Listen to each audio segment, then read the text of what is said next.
Hey gun people, let's talk about knife attacks. This video's been around for a while. Most cops have seen it. The reason why this video was shown to cops is so cops can testify in court that I've seen officers who could not get their gun out when a suspect had a knife and got within 21 feet. They call it the 21 feet rule. Most cops refer to it as a 21 feet rule.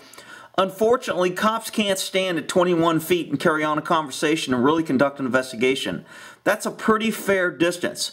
Most police contacts are going to happen within voice range, which is usually 3, 5, maybe 7 feet. But 21 feet is just crazy to try and communicate with somebody. Now, obviously, if a cop knows somebody has a knife, we see the knife, and we don't want to approach it, then we can keep our 21-foot rule.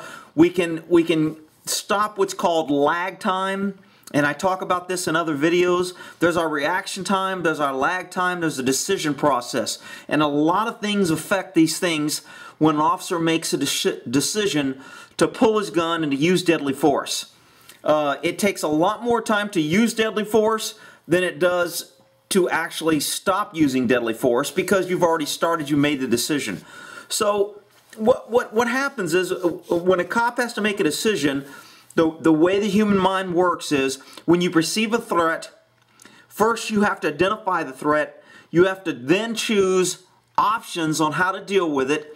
Then once you list your options on what to do, you have to choose the best option. Then once you choose the best option, you have to start to incorporate and put that best option into play.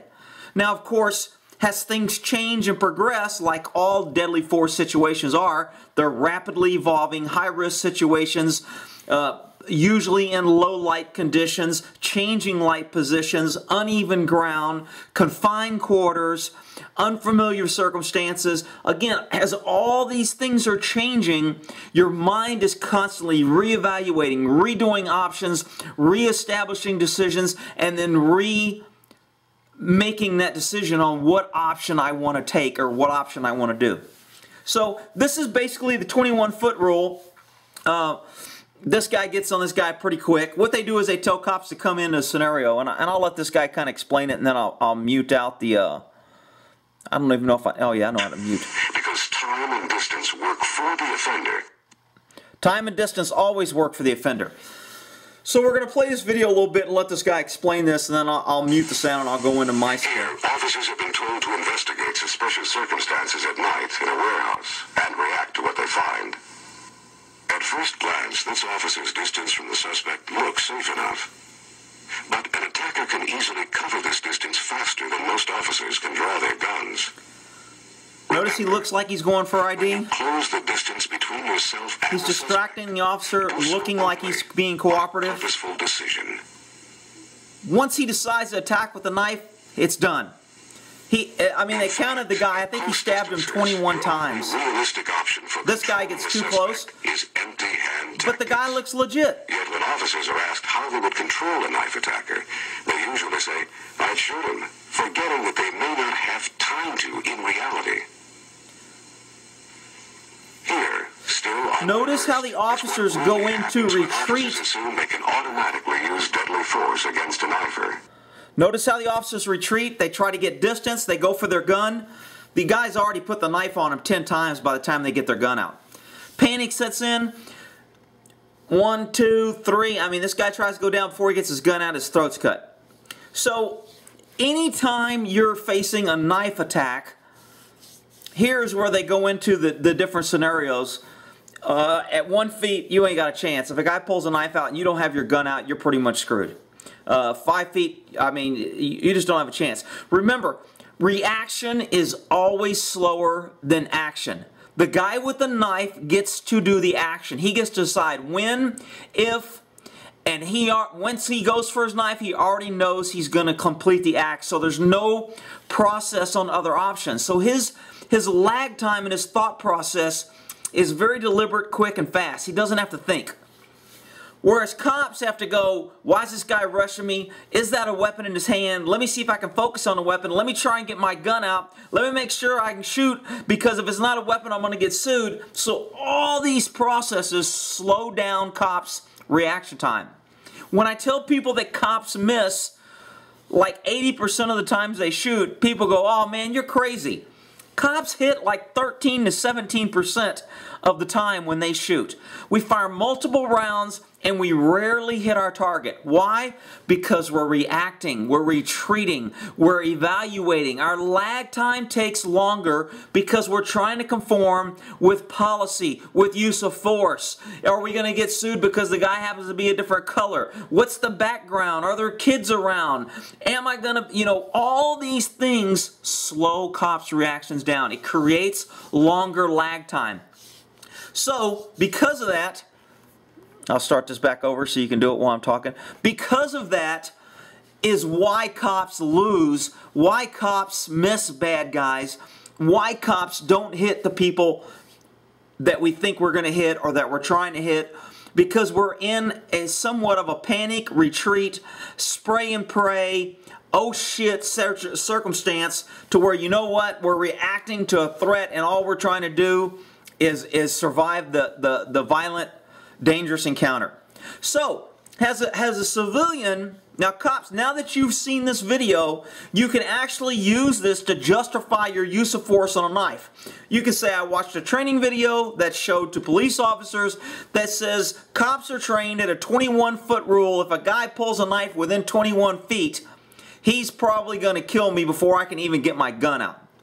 So, when you see a guy with a knife and they go, it was just a knife, why didn't you try to disarm him? Why didn't you try to tackle him? Why didn't you try to run away?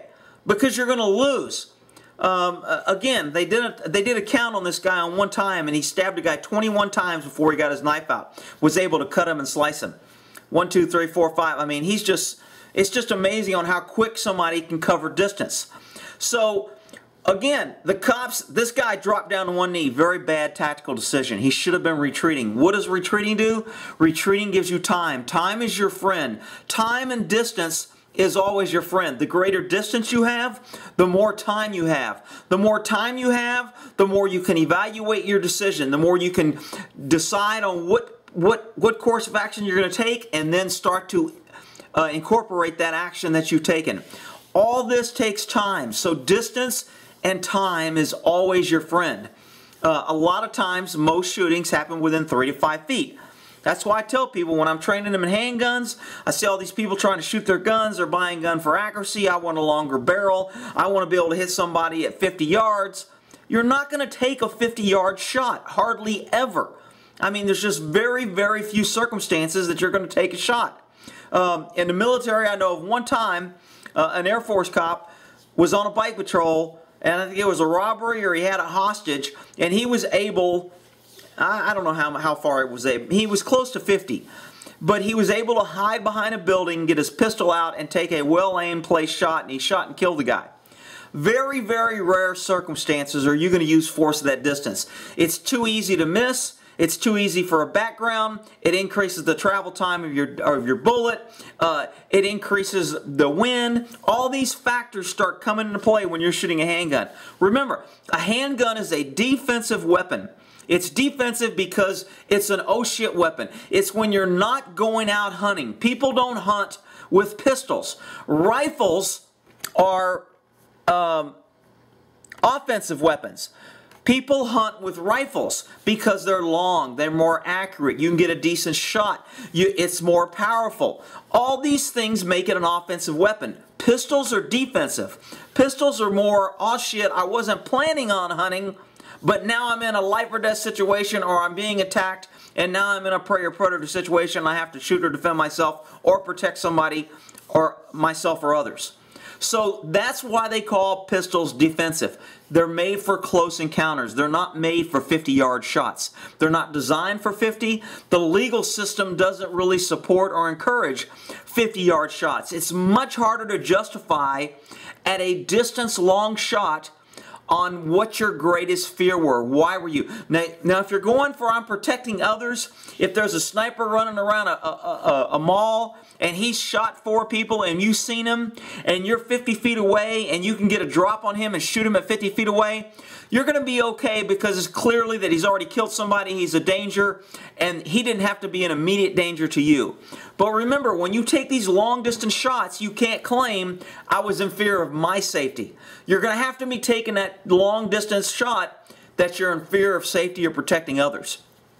Again, all these things, when you're thinking about it, creates lag time. It creates decision time. It creates, all these situations require time so you can evaluate what you're doing. Unfortunately, most critical violent attacks happen very quick, spontaneous, very close. You don't have a lot of time. Everybody's got all the time in the world to second guess you, judge what you should have done, woulda, coulda, shoulda, but you didn't. That's all going to come out later. But you've got to be prepared, and what decreases lag time is having a plan. Remember, I forgot who said it, I'm nice to everybody and I'll shake and smile and say nice to meet you, but I always have a plan to kill them. So having that plan decreases your lag time. When you're carrying a gun, having that plan, where am I going to go for cover? Where am I going to treat? If something happens right now, what's my options? Where can I go for safety? How quick can I get my hand on my gun? What is the background? Can I shoot comfortably? Can I shoot knowing that I'm not going to miss a person? Do I have a place to run and get behind cover and concealment? I talk about cover and concealment in another video. So anyway, this is basically the 21 feet rule. Cops use it. They testify to it. Use of force. I'm a use of force expert. I've testified for the 21 feet rule. People always want to say, you killed him and he had a pocket knife and he was 10 feet away. Why couldn't you just back away? Why couldn't you get in your car? Why couldn't you? Because at 10 feet, if a guy's got a knife, he can close that distance. Now, as a defense attorney, I'm going to say, if you saw the knife at 10 feet and you had time to get your gun out and you had your gun already out and pointed at the suspect, you can't claim the 21-foot rule that a guy can go 21 feet, because the 21-foot rule says a guy can cover 21 feet before you can get your gun out and stab you if your hand's not on your gun, if you don't know there's a knife, and you don't already have a plan that he's a knife and there's an encounter.